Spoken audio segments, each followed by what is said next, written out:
এই ফেসবুক প্ল্যাটফর্মটা কি তাহিরি হুজুরের? এই ইউটিউব প্ল্যাটফর্মটা কি তাহিরি হুজুরের? কেউ বলে ভণ্ড তাহিরি, কেউ বলে গীত গায় বাউল তাহিরি। এই ধরনের কথা কিন্তু কখনো আমাদের মুখ দিয়ে বের হয়নি, কারণ উনি নিজেও একজন আলেম, আর আলেমদেরকে আমরা সম্মান করি। বরঞ্চ বেশ কিছু বছর আগে এই তাহিরি হুজুরকে বলেছিল গীত গায় বাউল, যে বলেছিল সেও একজন আলেম ছিল। এই বিষয়ে প্রতিবাদমূলক ভিডিও আমি নিজেই তৈরি করেছিলাম। আজকে আমি এই তাহিরি হুজুরকে কয়েকটা পয়েন্টের কথা বলতে চাই। আমাদের ইসলাম ধর্মটা হচ্ছে শান্তির ধর্ম।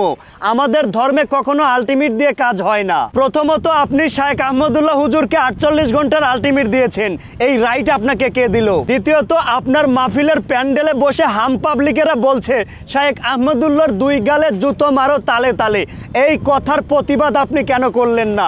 আপনি কেন মুখ বুজে সহ্য করলেন এবং বাহবা দিলেন? আপনি নিজেও তো একজন আলেম, আপনার সামনে আরেকটা আলেমকে বেইজ্জতি করছে, এই কথার প্রতিবাদ আপনি কেন করলেন না? হুজুর, আপনি কি জানেন আজকে আপনার প্যান্ডেলে বসে যারা বলছে শাইখ আহমদুল্লাহর দুই গালে জুতো মারো তালে তালে, তারাই আপনাকে একটা সময় ভণ্ড তাহিরি বলতো, তারাই আপনাকে একটা সময় গীত গায় বাউল তাহিরি বলতো। হুজুর, আপনি কি জানেন আজকে আপনার মাহফিলের প্যান্ডেলে বসে যারা বলছে ঠিক, তারাই কিন্তু শাইখ আহমদুল্লাহ হুজুরের প্যান্ডেলে বসে ঠিক বলে থাকে, কারণ এরা হচ্ছে হাম পাবলিক, যেদিকে ঢালু সেদিকেই গড়ে চলে যায়। কিন্তু আপনি একজন আলেম হয়ে আরেকটা আলেমকে কেন মর্যাদা দিতে পারলেন না? আমি মানছি যে শাইখ আহমদুল্লাহ হুজুর বলেছেন যে আমাদের নবী নবীত্ব পেয়েছে 40 বছর বয়সে। সে তো ভুল কিছু বলেনি, সে তো মিথ্যা বলেনি, সে তো সত্যিই বলেছে।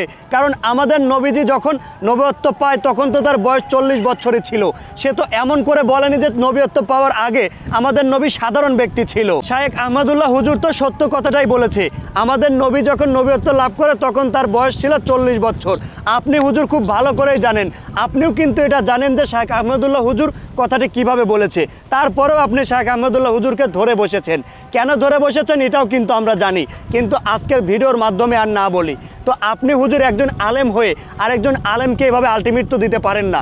যদি আপনাদের মধ্যে কোনো ভুল বোঝাবুঝি হয়ে থাকে তাহলে আপনারা দুজন আপোষে বসে কথা মিলিয়ে নেবেন বা কথাটা আপোষ করে নেবেন। আপনারা আপনার অজের প্যান্ডেলে বসে এরকমভাবে কুদি দিয়ে দিয়ে কথা তো আপনি বলতে পারেন না। প্রত্যেকটা ভিডিওতে প্রত্যেকটা আপনার ওয়াজ প্যান্ডেলে তো আপনি হুঙ্কার দিয়ে কথা বলতে পারেন না। আপনি শাইখ আহমদুল্লাহ হুজুরের যদি ভুল পেয়ে থাকেন, আপনি একদিন তাকে ডাকবেন, ডেকে নিয়ে এসে আপনার অফিসে বসবেন, বসে তারপরে কথা বলবেন। এরকমভাবে হাজার হাজার মানুষের সামনে আপনি একজন আলেমকে বেইজ্জতি করতে পারেন না, এই রাইট আপনাকে কেউ দেয়নি। 2 দিন আগে আপনার মাহফিলগুলো কেমন ছিল আমরা দেখিনি, কুদি দিয়ে দিয়ে জেগের করতেন। এখন একজন আলেমের পিছনে এসে কিভাবে এরকমভাবে আপনি লাগতে পারেন? সারাটা জীবন আপনাকে সম্মানের চোখে দেখলাম, সেই প্রথম থেকে মানুষ যখন আপনাকে বঞ্চনা করতো তখন থেকে হৃদয়ে ধারণ করতাম। কিন্তু আজকে এসে এরকমভাবে আপনি একজন আলেম হয়ে আরেকজন আলেমকে বেইজ্জতি করছে আপনার সামনে, কিন্তু এই নিয়ে কোনো প্রতিবাদ করছেন না। এই বিষয়টা ভাই খুবই লজ্জাজনক, খুবই লজ্জাজনক। এই তাহিরি হুজুরকে আমি একটা কথা বলতে চাই, দয়া করে আপনার একটা মাহফিলেও আর আপনি শাইখ আহমদুল্লাহ হুজুরকে বেইজ্জতি করে কথা বলবেন না। আপনার সামনে শাইখ আহমদুল্লাহ হুজুরকে বলছে জুতো মারো দুই গালে তালে তালে, আপনি কেন এই কথার প্রতিবাদ করলেন না? আপনাকে হৃদয়ে ধারণ করতাম, এখনও করি, ভবিষ্যতেও করব। শাইখ আহমদুল্লাহ হুজুরকেও হৃদয়ে ধারণ করি, ভবিষ্যতেও করব। কিন্তু আপনারা যদি এরকমভাবে দ্বন্দ্ব লেগে যান, প্রত্যেকটা মাহফিলে বসে যদি এরকমভাবে একজন আরেকজনের গীবত গাইতেই থাকেন, তাহলে আমাদের মতো সাধারণ মানুষ এদের মধ্যে কিন্তু ধীরে ধীরে ভুল বোঝাবুঝির সৃষ্টি হবে।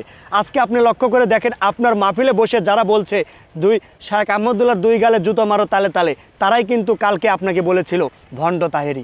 এই কথাটা মনে রাখেন, কারণ এই হাম পাবলিকের পামে পড়ে কখনো আপনারা আলেমরা পথভ্রষ্ট হতে পারেন না। আশা করি আপনাকে বুঝাইতে পেরেছি। তো আজ এ পর্যন্তই, দেখা হচ্ছে আমার আগামী যে কোনো একটা গুরুত্বপূর্ণ ভিডিও নিয়ে। সে পর্যন্ত সকলে ভালো থাকবেন, সুস্থ থাকবেন, হাশেম ভাইয়ের সঙ্গে যুক্ত থাকবেন। আল্লাহ হাফেজ।